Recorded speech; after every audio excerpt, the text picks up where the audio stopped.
प्रार्थना कर रहा था, परमेश्वर ने कुछ बातों को मुझे समझाया है, कुछ बातों को मेरे हृदय में रखा है, उनको आपके साथ बांटना चाहता हूं।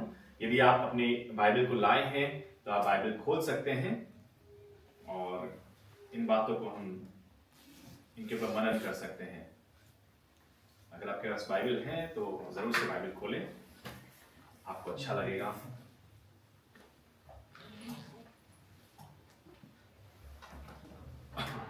सो 2025 बीत गया है और एक नए साल में हम लोग पहुंच चुके हैं। Hallelujah, hallelujah. एक नए साल में हम लोग प्रवेश कर चुके हैं 2026। और अक्सर जो नया साल है ये नए अपॉर्चुनिटीज को, नए अवसरों को, एक नई शुरुआत का एक अच्छा मौका है। और बहुत से लोग, इवन जो लोग प्रभु में नहीं हैं, वो लोग भी नए साल के समय पर इस बात को समझते हैं कि नया साल मतलब एक नई शुरुआत करने का मौका। और बहुत से लोग कोशिश करते हैं कि अभी तक हम नशा करते रहे हैं, दारू पीते रहे हैं, धूम्रपान करते रहे हैं, अब नए साल में जा रहे हैं तो हम ऐसा नहीं करेंगे। वो भी समझ रहे हैं कि एक नया साल मतलब एक नई शुरुआत का अवसर है। It's an opportunity where we can start again, जहाँ पे हम नई शुरुआत कर सकते हैं, दोबारा से शुरू कर सकते हैं। और मैं प्रभु का धन्यवाद करता हूँ कि परमेश्वर अपने लोगों को मौके देता है। और जैसा हनी भाई ने बताया, जो मसीह में हैं उनके लिए तो अपॉर्चुनिटीज़ की कोई कमी नहीं है। हर दिन आपके लिए नया साल हो सकता है, हर दिन आपके लिए क्रिसमस हो सकता है। और आज जब हम लोग इस नए साल के मौके पर हैं, जो बीत गया है, बीता हुआ कल वो बीत गया है, इट्स ओवर। 2025 खत्म हो गया है। मैं पढ़ रहा था इस बारे में, और जो हमारी यादें होती हैं, जो हमारी सोच होती हैं, कई वो किए गए, एक्सपेरिमेंट्स किए गए। और एक बात, जो साइंटिस्ट थे उन लोगों ने एक बात को पकड़ा कि जो इंसान का दिमाग है, हमारी जो याददाश्त है, हमारी जो सोच है, वो लगभग साल में लगभग 17 ऐसे घटनाओं को याद रखती हैं। ऑलमोस्ट 17 इंसिडेंट्स को आपकी मेमोरी रिटेन करती है, याद रखती है। लगभग 17 घटनाओं को आप लंबे अरसे तक याद रखेंगे। आपकी जो एक पूरी जर्नी होता है ना, आप बचपन की कुछ बातें याद करते हैं तो कुछ कुछ बातें ही हमें याद आती हैं, सारी बातें याद नहीं रहती। तो साइंटिस्ट लोगों ने इसके ऊपर रिसर्च करी और उन्हें मालूम चला कि पूरे साल भर में से लगभग ज़्यादा से ज़्यादा 17 घटनाओं को आप लंबे समय तक याद रख पाओगे। अब 2025 में वो कौन कौन सी घटनाएं हैं जो आप लंबे अरसे तक याद रखोगे। आपको सारे चीज़ें याद नहीं रहेंगी कि हर महीने जनवरी में ये किया मैंने, पहले हफ्ते में ये किया, दूसरे हफ्ते में ये किया, आप नहीं कर पाएंगे। लेकिन पूरे साल 2025 में से 17 ऐसी घटनाएं होंगी, लगभग 17 घटनाएं ऐसी होंगी जो आपको लंबे समय तक याद रहेंगी। आप सारी बातें याद नहीं रख सकते, उसमें कुछ लिमिटेशंस हैं, कुछ सीमाएं हैं। और जो बाकी लगभग 97% बातें हैं वो धीरे धीरे करके सब फेड हो जाएगा, आप भूल जाएंगे।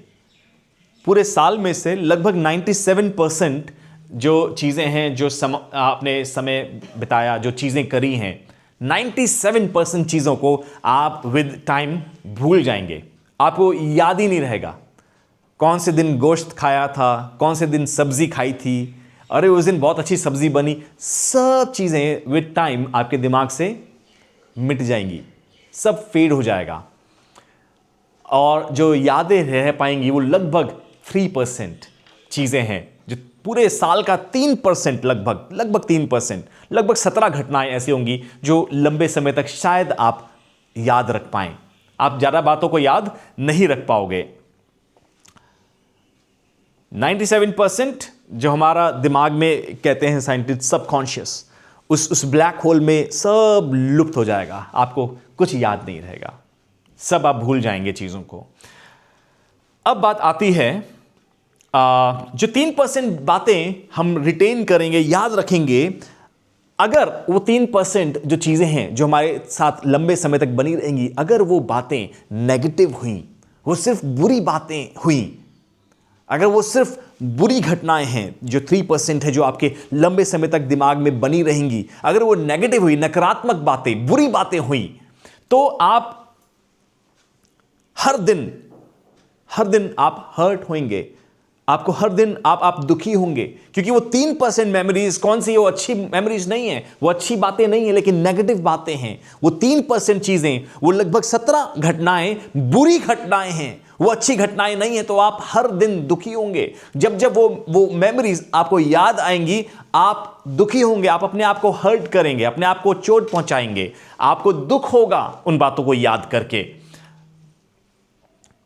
जो 3% चीजें अगर वो बुरी हुई, तो आप हर दिन अपने आप को चोटिल पहुंचाएंगे।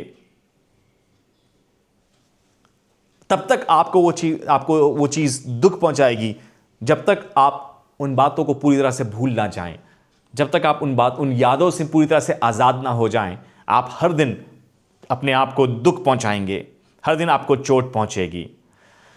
ये छोटा सा, मतलब 97% बातों में से जो 3% बातें अगर बुरी हुई, तो ये छोटा सा हिस्सा पूरे 2025 का छोटा सा अंश आपको एक कैदी बना के रखेगा, एक जेल का कैदी आपको वो बांध करके रखेगा, और आपको बार बार वो बातें दुख पहुंचाती रहेंगी, आप बार बार हर्ट होते रहेंगे।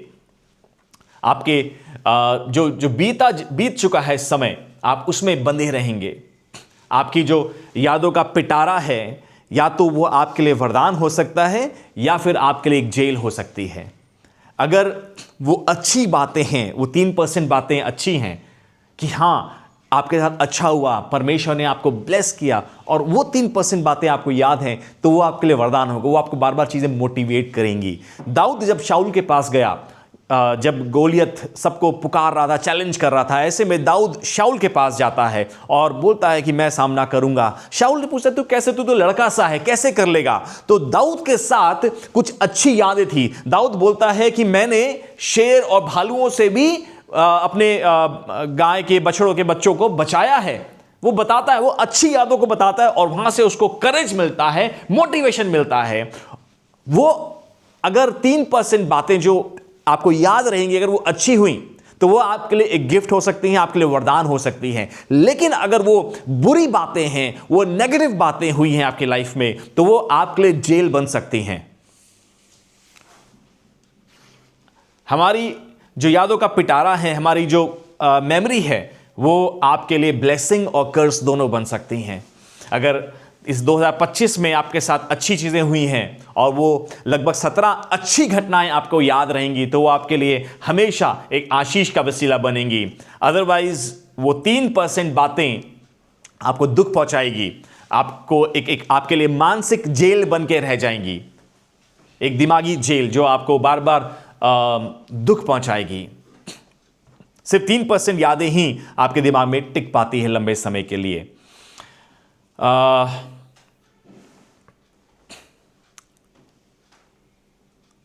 एक आयत पढ़ते हैं, भजन संहिता उसका 56 अध्याय और उसकी 9 आयत को हम लोग पढ़ते हैं।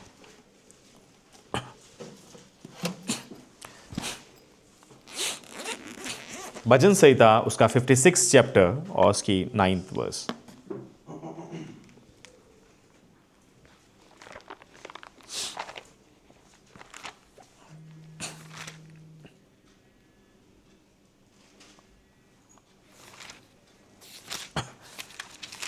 जिस किसी को मिल जाए, कोई भी जन मेरे लिए पढ़ सकता है। 56 और उसकी 9th verse. When I cry out to you, then my enemies will turn back. This I know because God is for me. Thank you अनी भाई। कोई हिंदी में भी पढ़ दे। यस। तब जिस समय मैं पुकारूंगा, उसी समय मेरे शत्रु उल्टे फिरेंगे। Thank you. जब हम अपने गुनाहों का अंगीकार भी कर लेते हैं, जब हम अपने गुनाहों को मान लेते हैं, उसके बाद भी कई बार हम लोग हम लोग अपने आप को कई बार उन बातों के लिए दोषी ठहराते हैं। इवन आफ्टर, जब हम अपनी गलतियों को मानने के बावजूद भी, जब हम लोग अपने बातों को कन्फेस कर लेते हैं कि हाँ मैंने गलती करी है, मैंने गुनाह किया है, उसके बाद भी कई बार ऐसा होता है कि वही गुनाह, वही बातें हमें बार बार उसके बाद भी दोषी ठहराती रहती हैं। वो गुनाह का प्रभाव हमें नहीं छोड़ता, और जो कंडेमनेशन है वो उस सच्चाई के ऊपर हमें विश्वास नहीं करने देता कि वो परमेश्वर हमारी ओर है। जो वो बोझ हैं वो हमें यकीन नहीं करने देता कि परमेश्वर हमारी तरफ है, परमेश्वर हमारे लिए इस दुनिया, प्रभु यीशु मसीह हमारे लिए इस दुनिया में आया, उसने मेरे गुनाहों के लिए अपने खून को बहाया है, मेरे छुटकारे के लिए, गुनाहों की माफ़ी के लिए प्रभु यीशु मसीह ने अपने लहू को बहाया है। ये फैक्ट है। लेकिन जो मेरी गलतियों का एहसास है वो मुझे परमेश्वर के सत्य के ऊपर यकीन नहीं करने देता। इवन मैं जब अपनी गलतियों को मान भी लेता हूं उसके बाद भी ऐसा होता है। और यहां पे जब हम बाइबल पढ़ रहे हैं, तब जिस समय मैं पुकारूंगा उसी समय मेरे शत्रु उल्टे फिरेंगे। ये मैं जानता हूं कि परमेश्वर मेरी ओर है, मैं जानता हूं कि परमेश्वर मेरी ओर है, लेकिन उसके बाद भी कई बार ये एहसास होता है और हम लोग परमेश्वर पर, जो परमेश्वर की सच्चाई है, उसको उस तरीके से उसके ऊपर यकीन नहीं कर पाते। हम अपने आप को दोषी ठहराते रहते हैं, हम अपने आप को बुरा बोलते रहते हैं, हम अपने आप को कष्ट देते हैं, अपने आप को दुख पहुंचाते हैं, हम अपने आप को रिस्पॉन्सिबल ठहरा देते हैं कि जो गलत हुआ है वो मेरी वजह से हुआ है, मैं कसूरवार हूं, और अपने आप को बुरा बोलते रहते हैं, अपने आप को दुख पहुंचाते रहते हैं। हम अपने आप को ज़बरदस्ती एक कैद में धकेलते जाते हैं, उस गुलामी में धकेलते जाते हैं, उस बोझ में धकेलते जाते हैं। हम लोग एक असत्य के ऊपर यकीन करते हैं। एक बार मेरे साथ निकाले प्रकाशित वाक्य, उसका 12 अध्याय और 10वीं आयत।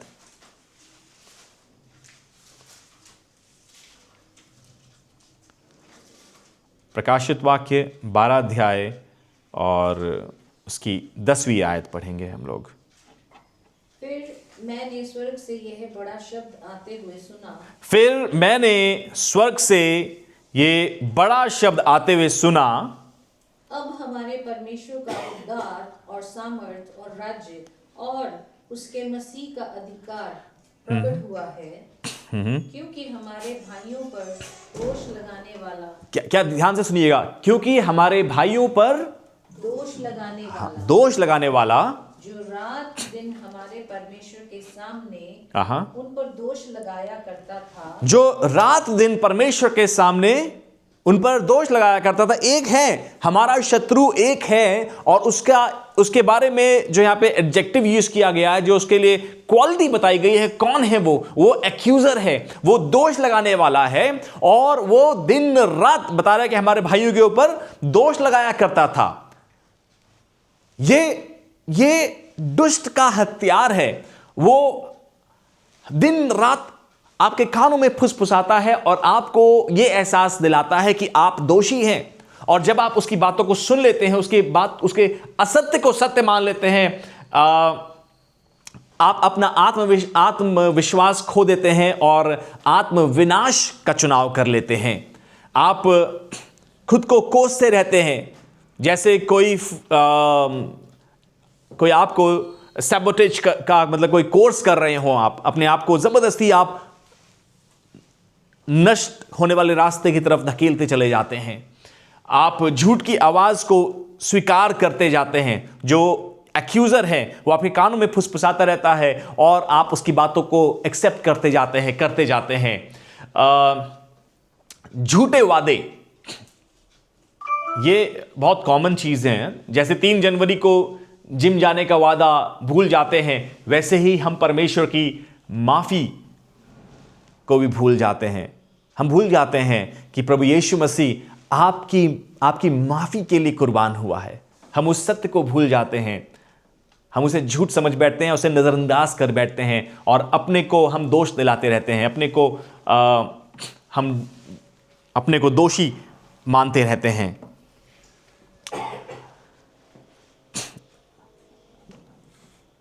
यहाँ पे जब हम 12-11 अभी हमने प्रकाशित वाक्य में पढ़ा है, यहाँ पे लिखा है कि वो लोग जो, एक बार फिर से पढ़ देते हैं इसकी रेवलेशन 12-11 पढ़ लेते हैं, अगली आयत जी। वे मेमने के लहू के कारण और अपनी गवाही के वचन के कारण उस पर जयवंत हुए। Thank you. अभी हमने पढ़ा उन भाइयों के ऊपर दोष लगाने वाला दोष लगाता रहता है, दिन रात दोष लगाता है, दिन रात दोष लगाता है, लेकिन इसके आगे आशीष की बात है कि वो विजयी कैसे पाए, उन्होंने जय कैसे हासिल करी जी। फिर से 11 आयत। यस, वे मेमने के लहू के कारण, हालेलुया, वो मेमने के लहू के कारण और अपनी गवाही के वचन के कारण उस पर जयवंत हुए, उस पर जयवंत होते गए। Hallelujah, hallelujah. वो दोष लगाने वाला पीछा नहीं छोड़ेगा, वो आपके ऊपर दोष लगाते रहेगा, लेकिन यहां पे बाइबल बता रही है कि वो भाई जयवंत कैसे हुए। रेवलेशन की किताब आगे के समय के बारे में बता रही है, यानी कि वो भाइयों में कौन आ सकता है? वो विश्वासी लोग, वो मसीह लोग, मैं और आप भी उसमें शामिल हो सकते हैं। और हम लोग जय कैसे पाएंगे? मेमने के लहू के द्वारा और अपनी गवाही के वचन के द्वारा। हालेलुया।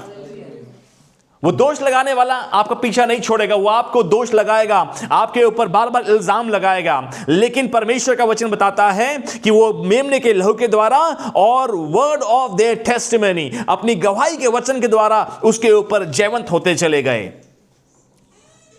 सो क्या करने की आवश्यकता है प्रियो? हमें पुश बैक करने की आवश्यकता है। जब दोष लगाने वाला आपको जिम्मेदार बिठा रहा है गड़बड़ियों के, आपके ऊपर दोष लगा रहा है कि तुम्हारी वजह से ऐसा हो गया, तुमने ऐसा किया, तुम्हारे बुरे कामों की वजह से तुम्हारे बच्चे बर्बाद हो गए हैं, तुम्हारे पापों की वजह से, तो आपको उसे पुश बैक करना है, आपको उसके असत्य को स्वीकार नहीं करना है, लेकिन परमेश्वर के वचन से उसको पीछे धकेलना है और आपको उस दोष लगाने वाले को गवाही देनी है। आपको उसे बताना है कि प्रभु यीशु मसीह की कुर्बानी के द्वारा हम जयवंत से बढ़कर है।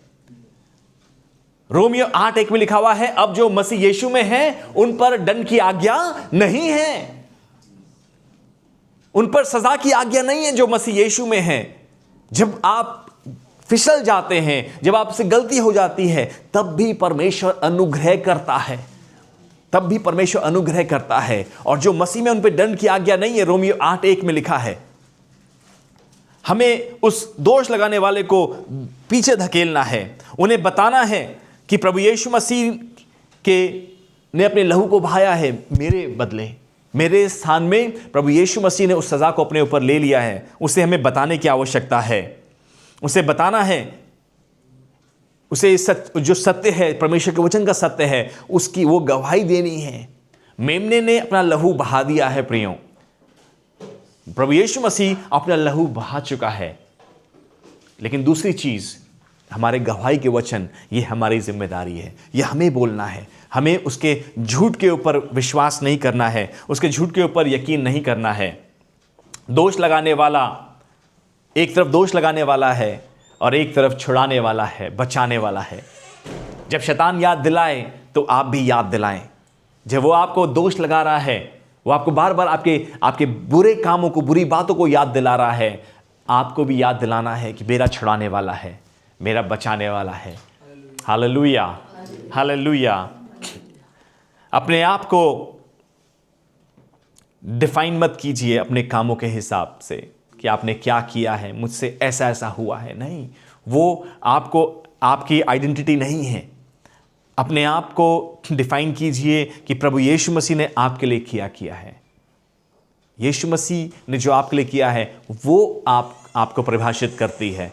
यीशु मसीह का जो बलिदान है वो आपको परिभाषित करता है, आपकी गलतियां नहीं, आप जहाँ पे चूक गए हैं वो बातें नहीं, लेकिन प्रभु यीशु मसीह ने जो आपके लिए किया है वो आपकी सच्चाई है, वो आपकी परिभाषा है। शैतान को करारा जवाब दें जब वो आपके आसपास आता है। आपको मालूम है ये जो ईयर एंड होता है और ये ईयर बिगिनिंग होती है, ये समय बहुत खतरनाक समय होता है। ये एक अवसर है जब लोग नई शुरुआत कर सकते हैं, एक नई शुरुआत कर सकते हैं। और ये जो समय होता है दिसंबर एंड और जनवरी के बिगिनिंग टाइम, ये बहुत खतरनाक समय होता है। इस समय पर सबसे ज़्यादा लोग सुसाइड्स करते हैं, क्योंकि दोष लगाने वाला पीछा नहीं छोड़ता, वो पीछा करता है। और आप जो आपका पास्ट है, जो आपका बीत गया है, वो उसको बार बार लेकर आपके ऊपर हावी होता है। और ये समय है, जो स्टैटिस्टिक्स बताते हैं, मेट्रो सिटीज़ में सबसे ज़्यादा सुसाइड्स इसी टाइम पे होता है, दिसंबर एंड जनवरी बिगिनिंग। ये वो समय है प्रियो, जब हमें इस बात को समझना है। वी हैव टू रियलाइज, हमें इस बात को जानना है कि प्रभु यीशु मसीह हमें बचाने आया है। उसने अपने वचन में कहा, यूहन्ना 10 में कहा है कि मैं इसलिए आया हूं ताकि तुम जीवन पाओ और बहुतायत का जीवन पाओ। प्रभु यीशु मसीह हमें जीवन देने आया है। उसने हमारे बदले की सज़ा को अपने ऊपर ले लिया है, ताकि आप दोषी ना ठहरें। वह आपको उन दोषों से दोष मुक्त करना चाहता है। आपको फ्री करने के लिए प्रभु यीशु मसीह इस दुनिया में आया। मेमने का लहू, जब दुष्ट आपके पास आए, उसे बताएं कि यीशु के लहू ने आपके सारे गुनाहों को धो दिया है। अपने शब्दों में घोषणा करें कि आप आज़ाद हैं प्रभु यीशु मसीह के लहू के द्वारा। उसे पीछे धकेलें। जब वो आपका पुराना रिकॉर्ड आपको दिखाए, आपके सामने लाएं, तो आप नया गीत गाएं। हालेलुया। प्रभु का वचन कहता है कि हम प्रभु के लिए एक नया गीत गाएं, प्रभु के लिए नया गीत गाएं, एक नई बात बताएं कि मेरे मसीह ने मुझे नया कर दिया है।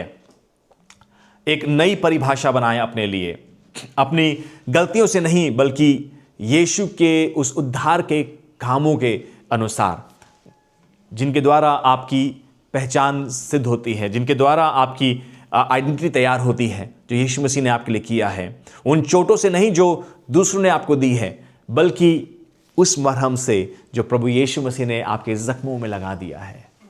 हालेलुया। 2025 में हो सकता है बहुत से लोगों ने आपके दिल को दुखाया हो। 2025 में हो सकता है आपके अपनों ने आपको डिच किया हो, आपको बहुत सी चोटें मिली हों। लेकिन जब आप 2026 में हम आ चुके हैं, इस साल में हमारी पहचान वो चोट नहीं है, वो नुकसान नहीं है जो हमारे अजीज़ों ने हमें दिया है, लेकिन जो मसीह ने हमारे मरहम के लिए अपने खून को बहाया है, वो हमारी पहचान है। यदि आप यीशु में हैं तो आप पाप में नहीं हैं। यदि आप क्षमा किए गए हैं तो आप अब दोषी नहीं हैं। हालेलुया। जो क्षमा किया गया है, अब वो दोषी नहीं है। अब उसे आप क्रिमिनल नहीं कह सकते। ये तो इवन इंडियन पेनल कोड भी बताता है इस बात को। यदि आप कोर्ट में गए हैं तो आप क्रिमिनल नहीं है, जब तक आपको दोषी साबित ना किया जाए। और अगर आपको क्षमा कर दिया गया है तो आप दोषी नहीं हैं। और प्रभु यीशु मसीह ने आपको दोषी नहीं ठहराया है, उसने आपको क्षमा कर दिया है। बाइबल बताती है कि पुत्र के पास अधिकार है कि वो आपके पापों को क्षमा कर दें। Hallelujah, hallelujah. मैं और आप दोषी नहीं हैं। क्यों? क्योंकि हमें माफ़ कर दिया गया है। प्रभु यीशु मसीह ने उसकी कीमत चुकाई है और हमें माफ़ कर दिया गया है। 2026 का मेरी कोशिश थी, मैं चाहता था कि हमारे पास प्रोजेक्टर की आदत बन गई है मुझे। मैं चाहता था कोई भाई चीज़ दिखाऊं, लेकिन यहाँ पे प्रोजेक्टर नहीं है हमारे पास आज। पर मैंने तैयार किया था कि हम लोग 2026 के लिए एक, जैसे फाइनेंस प्लानिंग होती है, हम लोग एक मेंटल प्लानिंग करें, अपने एक मेंटल बजट तैयार करें 2026 के लिए, जिसमें यीशु के अनुग्रह को आप नज़रअंदाज ना करें। और पुराने पापों का जो बोझ होता है, जो गिल्ट होता है, आप दोनों चीज़ों को देखिए कि कौन बड़ा है। क्या आपके गुनाह बड़े हैं या यीशु मसीह का अनुग्रह ज़्यादा बड़ा है? कौन बड़ा है? एक बार आप सोच लें और उसके बाद